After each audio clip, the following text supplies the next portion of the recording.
Bienvenidos a Coordenadas de Turismo Negro, una forma de platicar y de rastrear lugares importantes en la nota roja en México, en particular en la Ciudad de México. Vamos a contar algunas de las historias pues más escabrosas y algunas de las historias más mórbidas que tiene la Ciudad de México.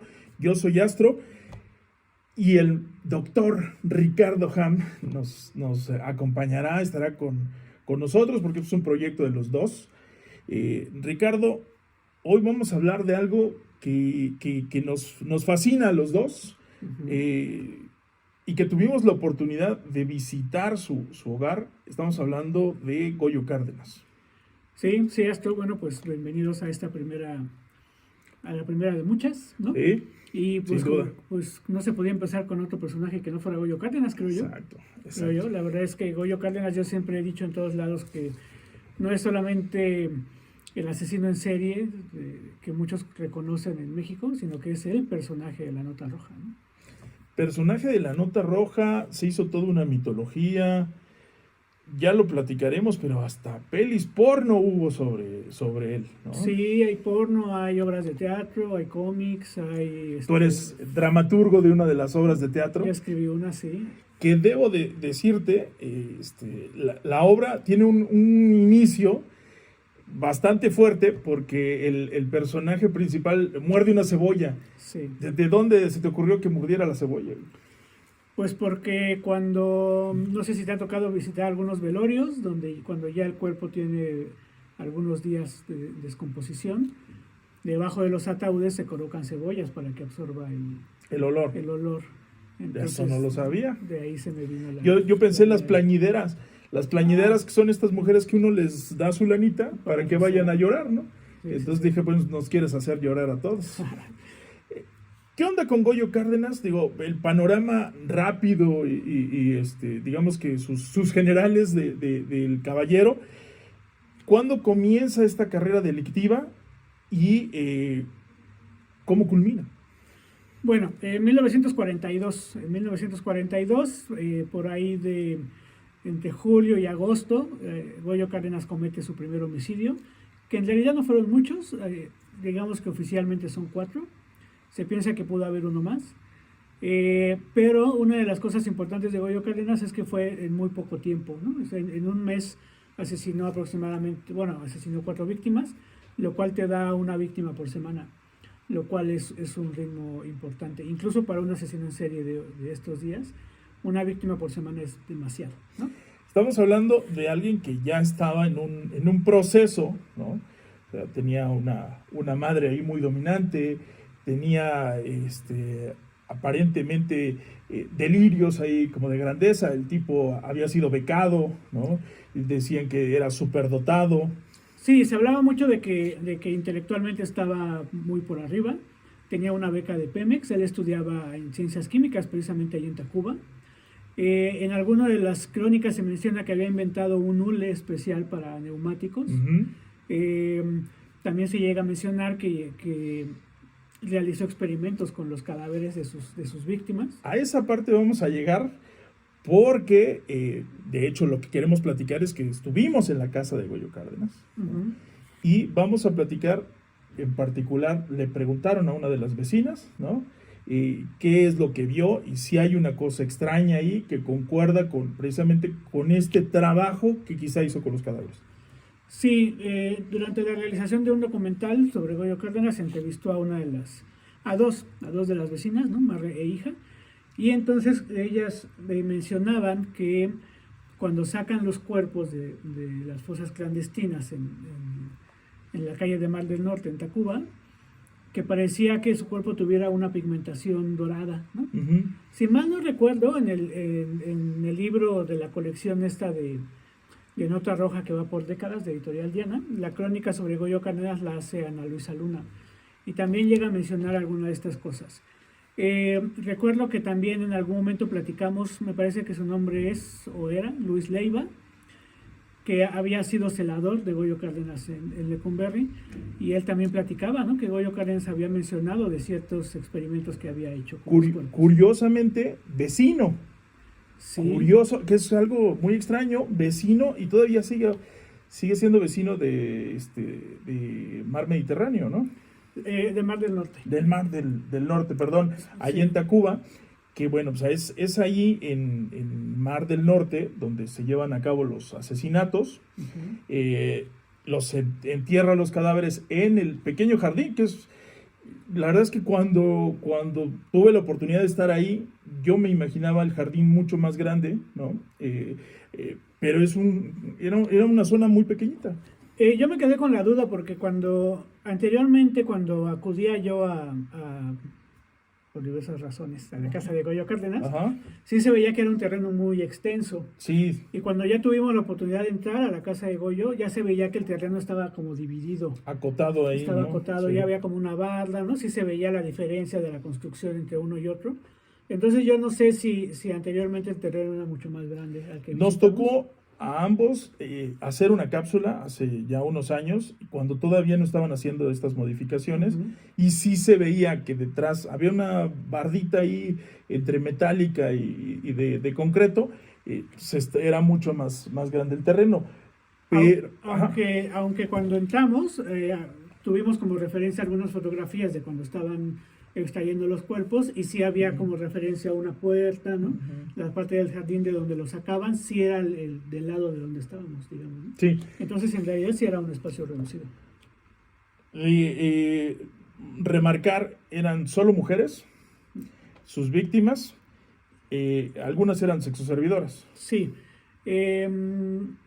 Fueron 4 víctimas, las 3 primeras de ellas eran compañeras sexoservidoras, que en ese entonces les llamaban mariposillas nocturnas, ¿no? Las crónicas de la época les llamaban mariposillas nocturnas. Que una era menor de edad. Pues de hecho, creo que varias eran menores de edad.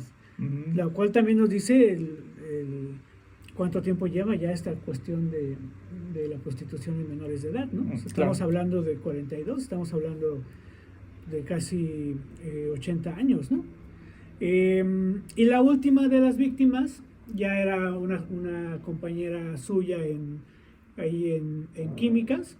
Él tenía como aspiraciones, digamos, sentimentales con esta mujer, las cuales nunca le fueron correspondidas, y mencionan también las crónicas, incluso algunas de las confesiones de Goyo Cárdenas durante esas crónicas.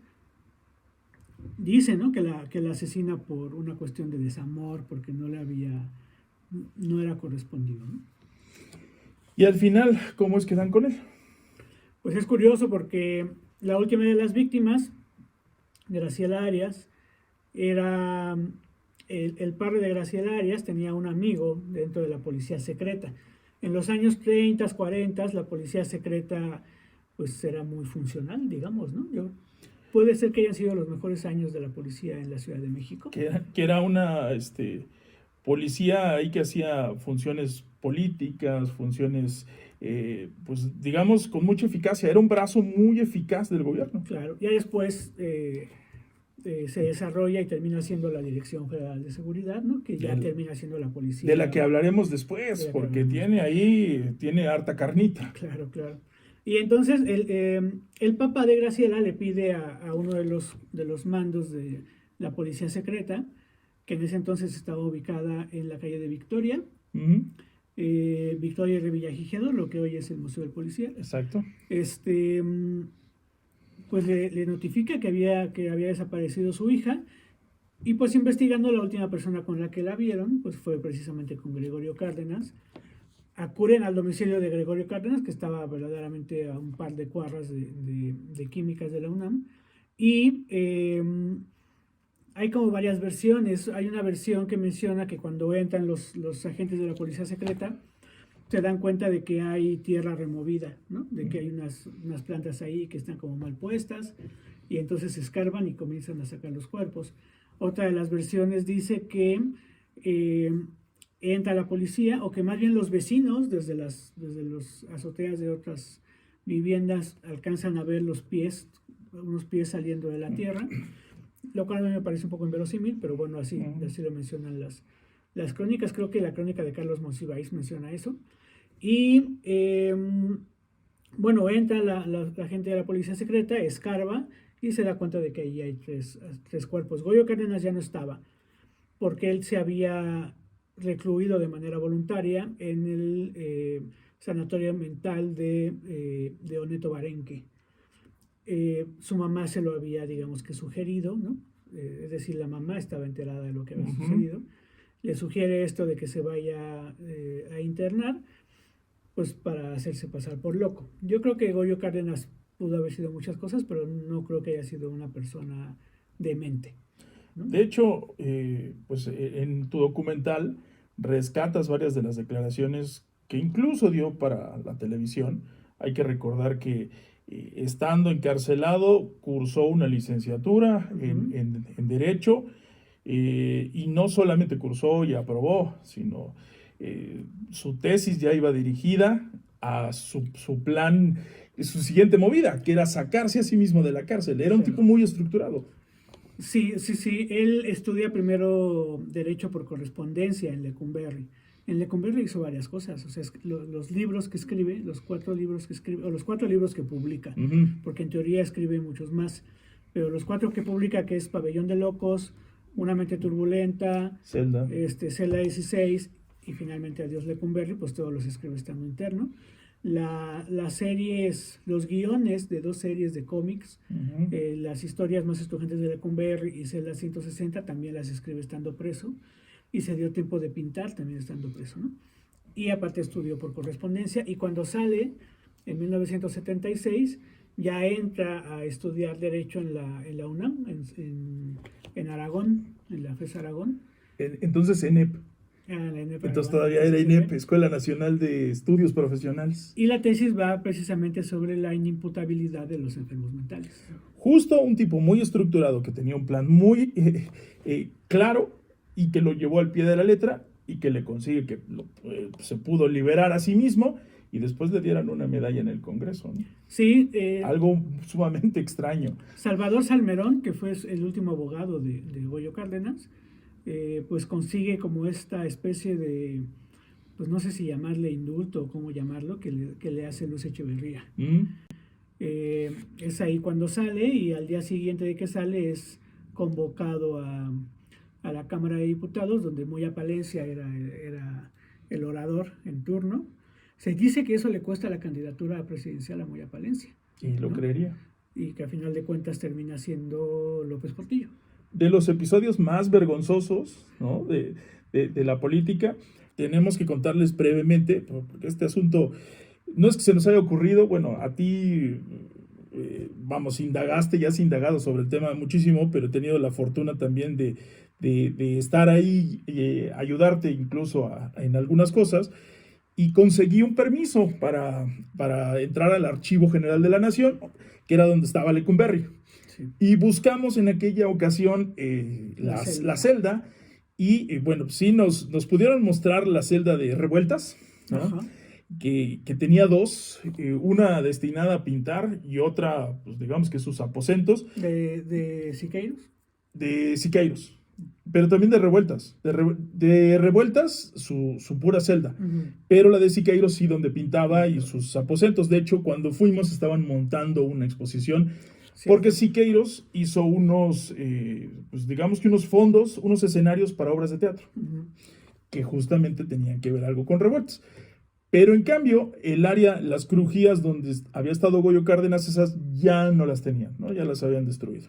Sí, fue como muy confuso esa vez, porque nos decían precisamente que el pabellón de leprosos, que estaba como en la parte posterior de Lecumberri, que la habían tirado, pero después Goyo Cárdenas en sus libros él mencionaba que había estado en la crujía G, me parece, o en la H, y en alguno de la información que está en el Archivo General de la Nación menciona, como en un mapa, que todavía estaba esa parte construida. Entonces sí es como muy confuso. De hecho menciona, o sea, si somos fieles con la información que tenemos, nosotros pensamos que es una de estas crujías en donde tienen archivos, que tienen puertas de vidrio y que tienen archivos.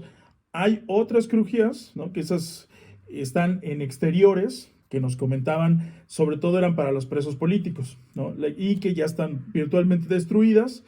Esas crujías, por cierto, pues si usted no tiene mucha idea, eran circulares, con un panóptico. Un panóptico es un puesto de vigilancia que elevado, desde el cual 360 grados puedes ver lo que hay, y que no tenían techo, ¿no? Sí. Las celdas no tenían techo o tenían un techo de lámina mínimo, y el asunto era hacerlo sufrir. Sí, que también se entendería que el pabellón de leprosos estuviera un poco aparte de la población general, ¿no? Exacto. Eso sería entendible. Entonces, bueno, ahí ya no, ahora sí que ya no supimos cómo se manejó el Lo que asunto. sí es que se supone que Goyo estuvo en varias crujías, Sí. ¿no? Que fue como trasladado. Se supone que él llega al de leprosos, que es algo que le molestó toda la vida. Es trasladado después a las otras crujías. Entonces, en realidad sería pues volver a echarse un clavado para ver si todavía existe en donde estuvo, no solamente donde estuvo Goyo Cárdenas, porque hay que decir que en ese entonces hubo personajes como Sergio Ortiz el Sapo, ¿no? Como el Pelón Sobera de la Flor, Goyo Cárdenas, el asesino de Trotsky, en fin, hubo personajes de peso completo, ¿no? El cuate que estuvo en la revolución, que había dicho que había matado a... Sí, el Sapo, que el Sapo, que de hecho que le cantó un tiro, ¿no? Sí, hay una parte de los libros de Goyo Cárdenas donde menciona que se pelea a golpes con el Sapo, ¿no? Y que le gana. Que el Sapo presumía de haber matado a más de 400, 300 personas, ¿no? Porque era un asesino pues, a sueldo, ¿no? Era sí. Literal, era un mercenario. Sí, lo que conocemos hoy como un medio sicario, ¿no? Exacto. Y que en ese entonces le hacen unos estudios y que definen lo que él tenía como el síndrome del pistolero, que después podemos hablar de eso. O sea, tener el dedo flojo. Sí. Tener el dedo flojo. Pasemos de ahí, ya construimos un poco la imagen, pasemos de ahí ahora sí que a lo que va a generar morbo y atención. ¿Cómo conseguiste que nos dieran acceso a la casa de Goyo Cárdenas? Bueno, pues digamos que transitando por ahí, ¿verdad? Me di cuenta de que la casa de Goyo Cárdenas tenía un letrero que decía que se rentaba. Esto fue el año pasado. El año pasado. Por ahí de julio, agosto del año pasado. Que coincidía con que se cumplían 80 años, 1942, 2022, ¿no? Entonces, cuando vi que se rentaba, primero me pareció muy extraño, ¿no? Pensé, ¿quién va a querer rentar esa esquina? De inmediato dije, pues yo quisiera rentarlo. Pero digamos que más a largo plazo, ¿no? Entonces, sí me asombró mucho. También me di cuenta de que, obviamente, si la estaban rentando, pues iban a tener que reacondicionar la vivienda, ¿no? Entonces, pues estaban tirando los muros originales, ¿no? Etcétera, etcétera. Entonces, como era entre julio y agosto, no recuerdo muy bien la fecha, en ese entonces estaba yo en pláticas con el Museo del Eco, con los curadores del Museo del Eco, para hacer otras cosas, y le propuse a un curador del Eco, porque el Eco es una dependencia de la UNAM. Entonces pensé que a lo mejor llegando como personas de la UNAM podría ser más accesible poder entrar a la casa de Goyo Cárdenas, ¿no? En fin, lo del Eco no nos sirvió para nada. Sin embargo, el curador y yo sí tuvimos la oportunidad de entrar para preguntar cómo estaba la situación. Pudimos obtener el número telefónico de la persona que estaba a cargo de la obra y le pedimos que nos la rentara un día, nada más. No voy a decir la cantidad, pero sí nos la rentaron un día. Sí nos dijeron, no hay luz, ¿no? Hay que colgarse de unos diablitos. Y entonces dijimos, bueno, ¿qué hacemos? Pues son 80 años. Es la casa de Goyo Cárdenas.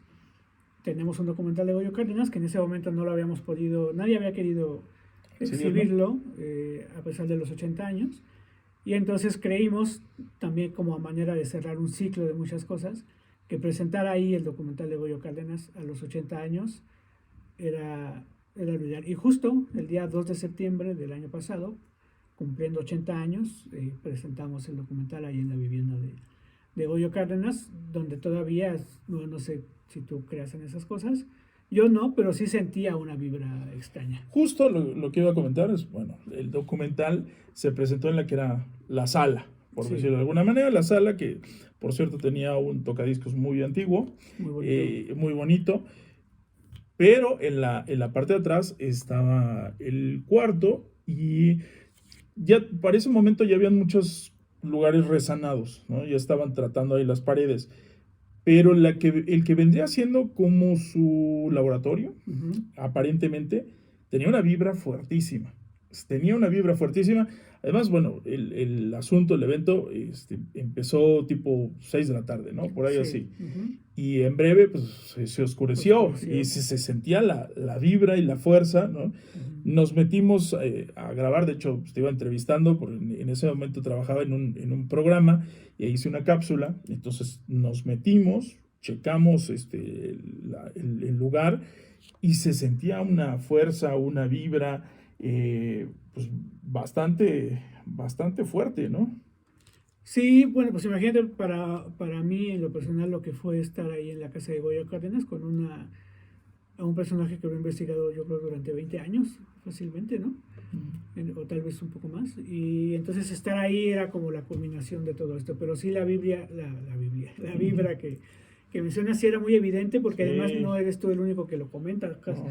Fue un evento privado, hay que decirlo. Sí, sí, sí. Fuimos como, yo creo que no éramos ni 15 personas, ¿no? Aprox, cuando mucho éramos 15 personas. Tal vez, ajá. Y sí, muchos mencionaban, ¿no? Que la vibra que se sentía, pues estaba muy pesada. El cuarto estaba como al fondo y entonces sí pasar por ahí era como... De hecho, los albañiles que habían estado trabajando ahí decían, ¿no? Que se oían muchos ruidos, como de alguien lavando cosas o el estilo. Eh, Ahora retomemos justamente el que se suponía que estaba haciendo, que bueno, comentamos que estaba trabajando con estos cadáveres que habían encontrado con esta pintura dorada y lo que se cree por las crónicas, lo que se había dicho y demás, que estaba trabajando en una fórmula de la invisibilidad.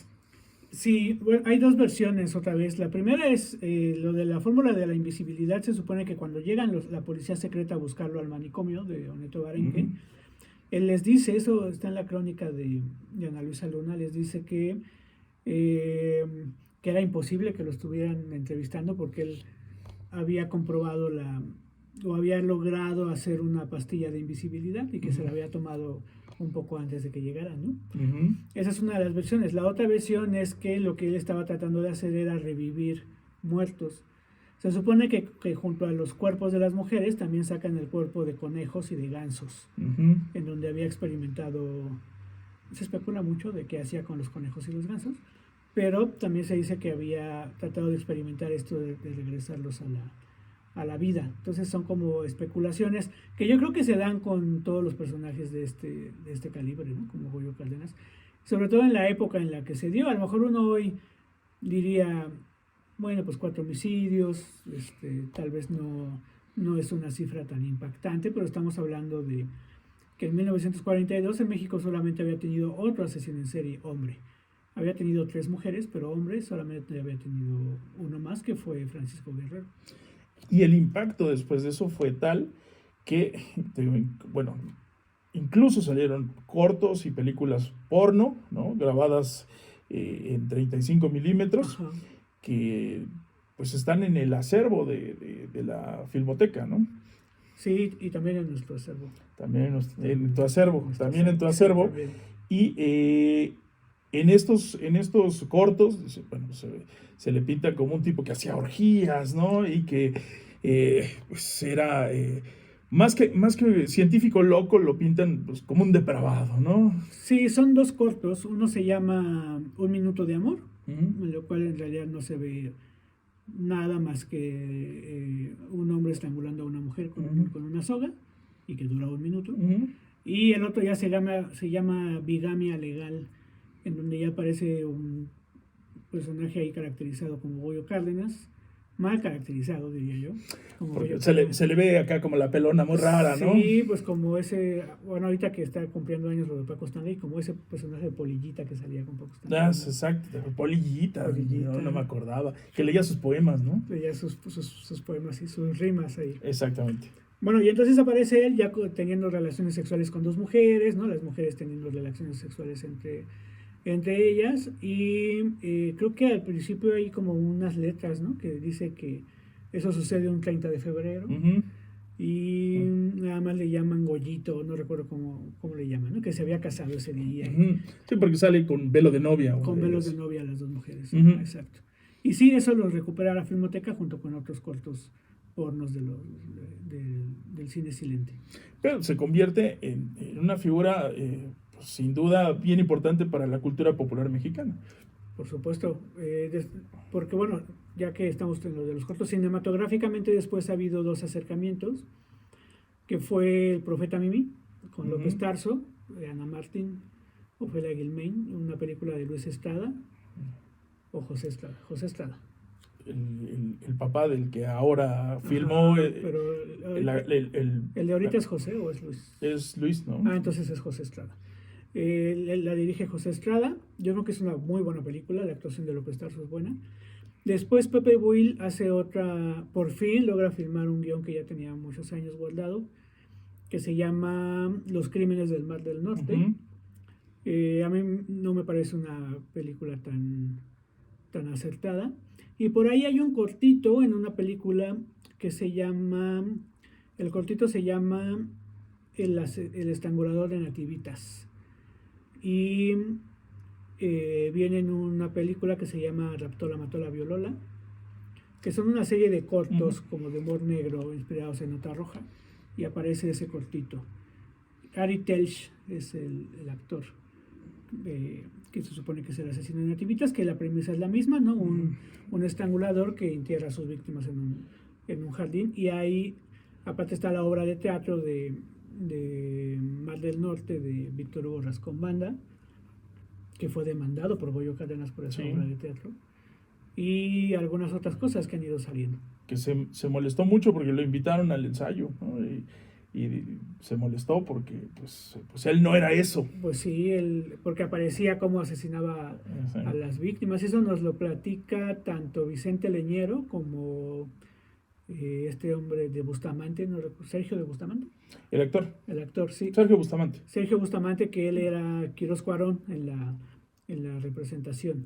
Y Vicente Leñero nos platicó, ¿no? Que el dramaturgo. Cada que salía uno de los homicidios, Goyo Cárdenas fingía como se quedara dormido. Se quedaba dormido, sí, y después termina demandando y ganándole la demanda a Víctor Hugo Rascón Banda.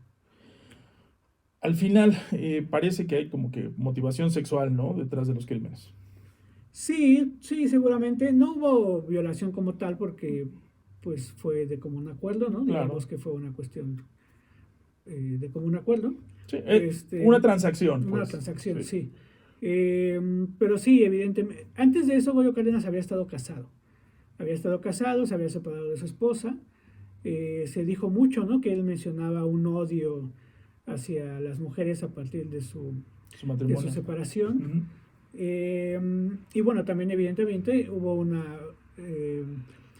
pulsión sexual sobre Graciela Arias, que como no la pudo cubrir, digamos, de manera voluntaria, pues lo hizo pues ya después de fallecida, ¿no? Entonces estamos hablando también de un acto de necrofilia, aparentemente. Que ese es como el cierre. Entonces, en esa casa a la que tuvimos acceso de Mar del Norte, homicidios, aparentemente necrofilia, experimentos extraños con animales y con cadáveres humanos, tenía un laboratorio, o sea, sí habían muchos elementos de algo pues, realmente mórbido, ¿no? De algo muy oscuro. Y no hemos regresado, no sabemos qué hizo ahora ahí. No, ¿Qué tal que es un Oxxo ahí? ¿Qué tal si es un Oxxo? Entonces usted puede entrar ahí a buscar sus chelas al refrigerador, sí, ¿no? Y te sientes de repente un friecito en la espalda, ¿no? Aprovechando la sí, quién sabe qué será, deberíamos de regresar. Habrá que ir a ver. Pero sí, tuvimos la fortuna, muchas gracias por invitarme, de estar ahí en Petit Comité, y efectivamente se sentía la vibra, se sentía esta pesadez, particularmente en el cuarto donde asumimos que estaba el laboratorio, y sí, todo el mundo lo sintió, ¿no? Y pues digo, ahora que cuentas que se escuchaban ruidos, ¿no? Bueno, que reportaban los albañiles. Sí, ese día nadie quiso comer palomitas, yo creo por lo mismo. Sí, como que teníamos la boca seca. De hecho, yo sí tuve que ir por una botella de agua, porque sí tenía la boca seca, sí se sentía el ambiente muy pesado, muy impregnado. Pues la casa estuvo abandonada. Sí, pues muchísimos años. La primera vez que acudí a esa casa se supone que todavía estaba habitada. Yo creo que tendrían unos 22 años quizá de la primera ocasión que fui. Estaba habitada, pero se supone que vivían dos mujeres ahí, dos mujeres ya de edad avanzada. Este, Que habían sido víctimas reanimadas. que se supone que eran como tías o primas del verdadero dueño del predio. Pero después las veces que regresamos, incluso cuando regresamos tú y yo, Ujú. pues ya se veía abandonada, ¿no? Sí. Los vidrios rotos, Y- candados muy grandes. Y lo curioso, lo que decías, el celador de Lecumberri que estuvo a la par con este Goyo, pues vive enfrente. Enfrente, sí, Vive enfrente. enfrente. De hecho, cuando hicimos el documental, para poder hacer unas tomas por arriba de la casa de Goyo Cárdenas, en donde había mucha vegetación, no se podía ver casi nada, bueno, nada se podía ver, las hicimos desde el departamento de este hombre, que si mal no recuerdo se llama José Leiva o Luis Leiva, y que cuando fuimos nosotros dos, todavía vivía, todavía estaba, Sí. ya tenía una edad muy avanzada, pero todavía... Sí, y cuando detectaba que alguien estaba viendo y que llevaba un buen rato, o sacaba una cámara y demás, se aparecía. Sí, muy molesto. Sí, Bueno, pues sí, se supone que cuando hablamos con él nos decía que podía como autodefinirse como amigo de Goyo Cárdenas, ¿no? Entonces yo creo que le molestaba que se visitara este lugar. en fin, pues ese fue nuestro episodio del día de hoy.